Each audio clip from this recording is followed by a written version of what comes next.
This news update is brought to you by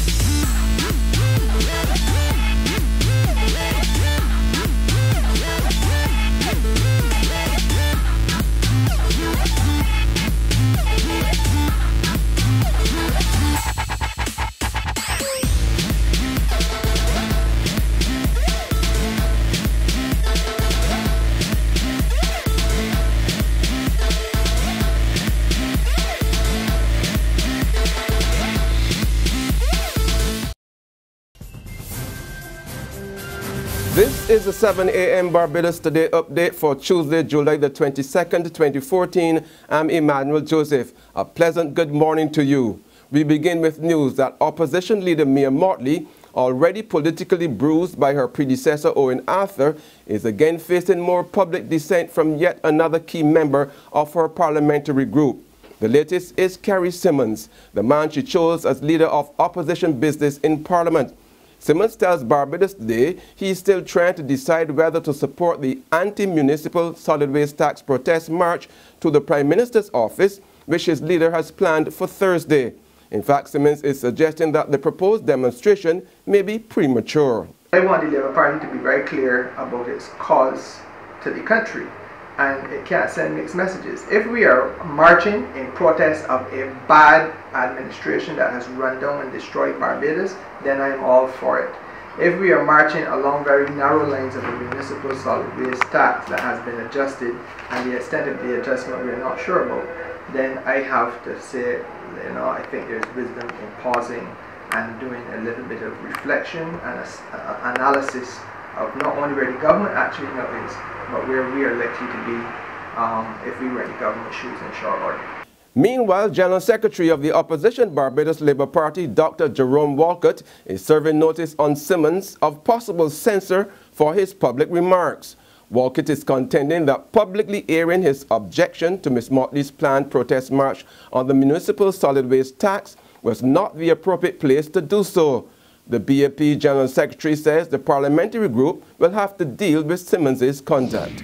An investigation is to be carried out into complaints that the nearly 200 retrenched National Conservation Commission workers have not yet been paid their unemployment benefits more than a month after applying to the National Insurance Department.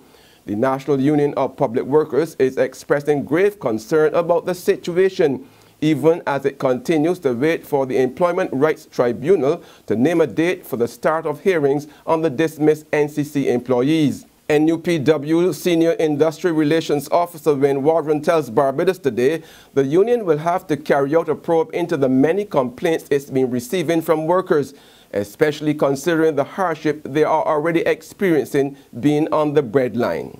There's regional and international news after this short break. Hey, I'm Charlie, the customer at Search on the Alpha for Pablo, the original Batman, capital O, small B, small F for short, you call me. This is the Nirvana experience. I am feeling perfect happiness, pure joy, and this is bliss. Because Barbados Today, in association with Wednesday 2000, presents Tales of Nirvana. Yes, listen to me, why? Because Wednesday 2000, the band is Nirvana. This is Kudumment, the 2040 experience. And what they want you to do, if you believe that you know what Nirvana is, and you can get more Nirvana than me, you have more perfect happiness than me, more pure joy than me, more bliss than me, take a 60-second video, upload it to Tales of Nirvana at BarbadosToday.bb. Yes, and they will upload it to Facebook. People will like it or don't like it, but I know you want them to like it, and you can win 2 costumes for Wednesday 2014, which is Nirvana. This is Kaduma, the 2040 experience. Hey, for further information, log on to www.BarbadosToday.bb. You hear me? www.BarbadosToday.bb. Nirvana, Nirvana, Nirvana. In news about our neighbors now, Grenada is getting a $20 million loan from the Barbados-based Caribbean Development Bank. It's a policy-based loan to support the reform priorities of the government. The CDB says the funding is the first in a series of $20 million policy-based loans which have been proposed for Grenada. The bank also says the money will assist the government in the implementation of a program of institutional and policy reforms to restore macroeconomic stability and resume sustainable private sector-led growth and development. The founder of the Alan Stanford Victims Coalition has vowed to continue the fight despite an appeal court ruling that claims they are not eligible under U.S. federal law to file claims seeking compensation for their losses. The coalition is a group of thousands of investors who lost millions in the fraud perpetrated by Stanford and the Stanford Financial Group and Stanford International Bank in Antigua. Angela Shaw-Kogut also says the coalition is weighing legal action against the U.S. Securities Investor Protection Corporation, which ensures American brokerage accounts but has refused to pay Stanford victims. And finally, on the international scene, the UN Security Council has adopted a resolution demanding access to the crash site of a passenger plane downed over a rebel-held area in Ukraine.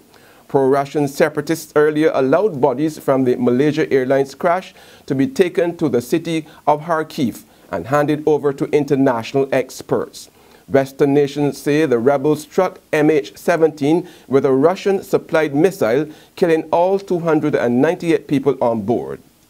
Finally, the first international investigators to arrive near the scene of so much death.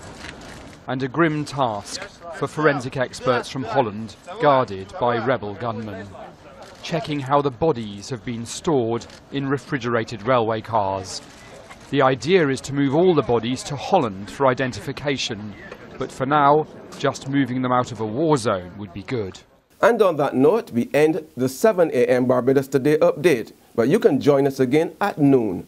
In the meantime, log on to www.barbadostoday.bb, subscribe to our e-paper or like us on Facebook to get more news and sports. I'm Emmanuel Joseph. Have a blessed day. This news update is brought to you by... Hi, I'm Red Plastic Bag. Anyone who knows me knows I don't like cold.